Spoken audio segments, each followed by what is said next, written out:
ಸನ್ಮಾನ್ಯ ಅಧ್ಯಕ್ಷರೇ, ಉತ್ತರವನ್ನು ಒದಗಿಸಿದ್ದಾರೆ. ನಮ್ಮ ಕ್ಷೇತ್ರದ ಹೆಬ್ಬಾಳ, ಊಟಗಳ್ಳಿ, ಬೆಳಗೊಳ 160, ಅದು ಮಂಡ್ಯಕ್ಕೆ ಬರುತ್ತೆ, ಬೆಳವಾಡಿ, ಕಡ್ಕೊಳ, ಇದರಲ್ಲಿ ಕೂರ್ಗಳಿನೂ ಸನ್ಮಾನ್ಯ ಸಚಿವರೇ ಕೂರ್ಗಳಿನೂ ಕೂಡ ಬರುತ್ತೆ. 472 ಎಕರೆ, 278 ಇಂಡಸ್ಟ್ರಿ ಇದ್ದಾವೆ. ಅದು ಸೇರಿದ್ರೆ 1299 ಕೈಗಾರಿಕೆಗಳು ಇದ್ದಾವೆ ಅಂತೇಳಿ ತಮ್ಮ ಅಂಕಿಅಂಶದ ಪ್ರಕಾರ ಕೊಟ್ಟಿದ್ದೀರಿ. ನಾನು ತಮ್ಮಲ್ಲಿ ಕೇಳ್ತಕ್ಕಂಥದ್ದಿಷ್ಟೇ, ಏನು CSR ಫಂಡ್ ಇದೆ, CSR ಫಂಡು ಏನು ಬಳಕೆ ಆಗ್ತಾ ಇದೆ, ಇಷ್ಟೊಂದು ಇಂಡಸ್ಟ್ರಿಗಳಿದ್ದಾವೆ. ನಾನು ತಮ್ಮಲ್ಲಿ ಮನವಿ ಮಾಡೋದೇನು ಅಂತ ಹೇಳಿದ್ರೆ, CSR ಫಂಡನ್ನು ಸರ್ಕಾರಿ ಶಾಲೆಗಳಿಗೆ, ಇವ್ರು ಬರೀ ಒಂದೊಂದು ಶಾಲೆಗಳು ತಗೊಂಡಿದ್ರು ಅಧ್ಯಕ್ಷರೇ, ಇವತ್ತು ಕಂಪ್ಲೀಟ್ ಆಗ್ತಾ ಇದ್ವು. ಬಡ ಮಕ್ಕಳು ಓದ್ತಕ್ಕಂಥ ಸರ್ಕಾರಿ ಶಾಲೆಗಳ ಕಟ್ಟಡಗಳಿಗೆ, ಅವ್ರಿಗೆ ಪೀಠೋಪಕರಣಗಳಿಗೆ, ಅಂಗನವಾಡಿಗಳಿಗೆ ಸಂಪೂರ್ಣವಾಗಿ CSR ಫಂಡನ್ನು ಸರ್ಕಾರಿ ಶಾಲೆಗಳಿಗೆ, ಅಂಗನವಾಡಿಗಳಿಗೆ ಮಾತ್ರ ಕೊಡಬೇಕು ಅಂತಕ್ಕಂಥದ್ದನ್ನ ತಾವು ಮಾಡಬೇಕು ಅಂತಕ್ಕಂಥದ್ದು ಮನವಿ ಮಾಡ್ತೇವೆ ಅಧ್ಯಕ್ಷರೇ.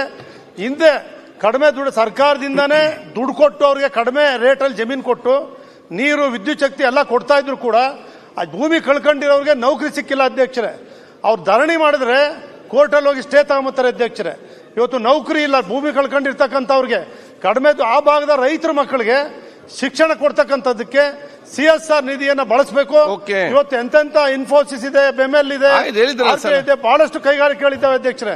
ನಾನು ಮುಖ್ಯಮಂತ್ರಿಗಳು ಇಲ್ಲ ಇದ್ದಾರೆ, ಮುಖ್ಯಮಂತ್ರಿಗಳೇ ಪೊನ್ನಣ್ಣ ಒಂದು ನಿಮಿಷ, ನಮ್ಮ ಈ ಜಿಲ್ಲಾಧಿಕಾರಿಗಳು ಒಂದು ನಿಮಿಷ, ಮುಖ್ಯಮಂತ್ರಿಗಳಿಗೆ ಗಮನ ಸೆಳೀತಾ ಇದ್ದೀನಿ.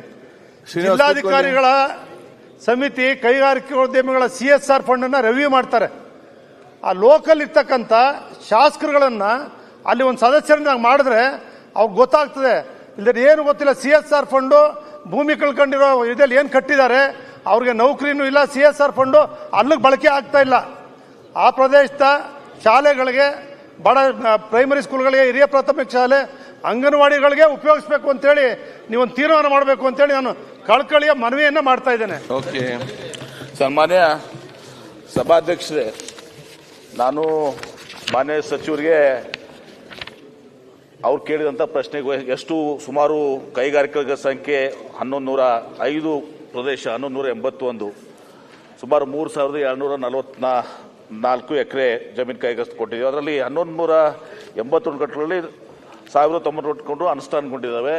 ಅದರಲ್ಲಿ 24 ಘಟಕಗಳು ಅನುಷ್ಠಾನ ಪ್ರಗತಿಯಲ್ಲ, 54 ಘಟಕಗಳು ಚಾಲ್ತಿ ಆಗಿಲ್ಲ. 8 ಕೈಗಾರಿಕೆ ನಿವೇಶನ ಸಂಬಂಧಿಸಿದ ನ್ಯಾಯಾಂಗ ಪ್ರಕರಣದಲ್ಲಿ ಇದೆಲ್ಲ ಡೀಟೇಲ್ಸ್ ಕೊಟ್ಟಿದ್ದೀನಿ. ನಾನು ಹೇಳ್ತೀನಿ. ನಾನು ಆಮೇಲೆ ಅದಕ್ಕೆ ಸೇರಿಸಿನ ಇದು ಮಾಡ್ತೀನಿ. ಅಲ್ಲದೆ 2 ಘಟಕ 34 ಬಿಟ್ಟು ನೋಟಿಸ್ ಕೊಟ್ಟಿದ್ದೀವಿ. ಯಾಕಂದ್ರೆ ಅವರು ಏನೋ ಅದು ನಿವೇಶನ ಹಿಂಪಡ್ಕೊಂಡಿದ್ದೀವಿ, ಒಂದರಲ್ಲಿ ಕೋರ್ಟ್ನಲ್ಲಿ ಹೋಗಿದೆ. ಮನೆ ಸಭಾಧ್ಯಕ್ಷರ ಈ CSR ಅಂದಮೇಲೆ ಬಹಳ ಜನರಿಗೆ ಕನ್ಫ್ಯೂಷನ್ ಆಗುತ್ತೆ. ಈ CSR ಕಾರ್ಪೊರೇಟ್ ಸೋಷಿಯಲ್ ರೆಸ್ಪಾನ್ಸಿಬಿಲಿಟಿ ಅಂದ್ರೆ ಸಾಮಾಜಿಕ ನ್ಯಾಯದ ಸಲುವಾಗಿ ಇದು ಮಾಡುವಂತದ್ದು. ಇದು ಕೇಂದ್ರ ಸರ್ಕಾರದ ಕಂಪನಿ ಕಾಯ್ದೆ. ಈ ಕಾಯ್ದೆ 2013 ಅದ್ರ ಪ್ರಕಾರ ಏನು ಹೇಳ್ತದೆ ಅಂದ್ರೆ 500 ಕೋಟಿಗಿಂತ ಹೆಚ್ಚಿನ ಇರುವಂತ ಕಾರ್ಖಾನೆ ಉದ್ದಿಮೆ 500 ಕೋಟಿಗಿಂತ ಜಾಸ್ತಿ ಇರಬೇಕು. 1,000 ಕೋಟಿ ರೂಪಾಯಿ ಅಥವಾ 1,000 ಕೋಟಿ ರೂಪಾಯಿ ಟರ್ನ್ ಓವರ್ ಇರಬೇಕು.